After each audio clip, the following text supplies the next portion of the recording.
तो 14 साल का वनवास काट करके जब राम जी आए, सीता जी आई, तो जलसा हुआ।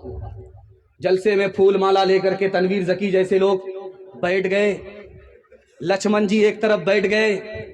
अब कहा गया माला इधर बढ़ाइए, तो जलसा के लोगों ने कहा, लक्ष्मण जी के हाथ में माला दे करके कहा, ये माला लो, और तुम्हारी जो भाभी सीता जी पर्दे के पीछे बैठी हुई है उसके गले में जाकर के माला पहना करके आओ। जंगल में 14 साल रही, आबरू को बचाया, ईमान को बचाया, आबरू का सौदा नहीं किया। ऐसी औरत के गले में जाकर के माला पहनाओ, सम्मान करो। जब लक्ष्मण जी माला लेकर के निकले तो रास्ते में खड़े हो गए, आगे बढ़ ही नहीं रहे। तो नाजिम ने कहा, अरे क्या हुआ? माला हाथ में, भाभी के गले में डालो। कहा कि मेरी भाभी 4 औरत के साथ बैठी है, मुझे पता ही नहीं कि भाभी कौन है, किसके गले में मैं माला डालूं। अरे 14 साल वनवास में रहे भाभी, और तुम उसके देवर, तुमको ये पता नहीं कि भाभी कौन है? तो उन्होंने कहा, अरे भाभी का हाल तो सुनो पहले।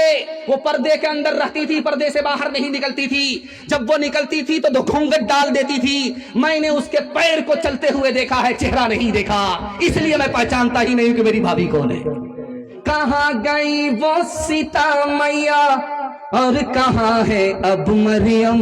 भारतवर्ष में जिनके चरित्र पे गर्व किया करते थे हम, जो अपनी इतिहास भुला दे, आग लगे उस फैशन में, आग लगे उस फैशन में। हिंदुस्तान का चेहरा देखो सच्चाई के दर्पण में, हिंदुस्तान का चेहरा देखो सच्चाई के दर्पण में। अमन की देवी तड़प रही है गांधी जी के आंगन में, गांधी जी के आंगन में।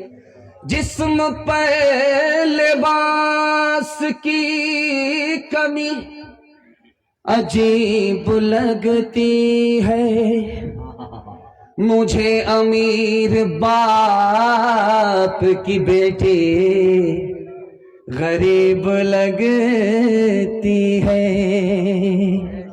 जिससे आंचल भी नहीं सर का संभाला जाता, उससे क्या खाक तेरे घर की हिफाजत होगी।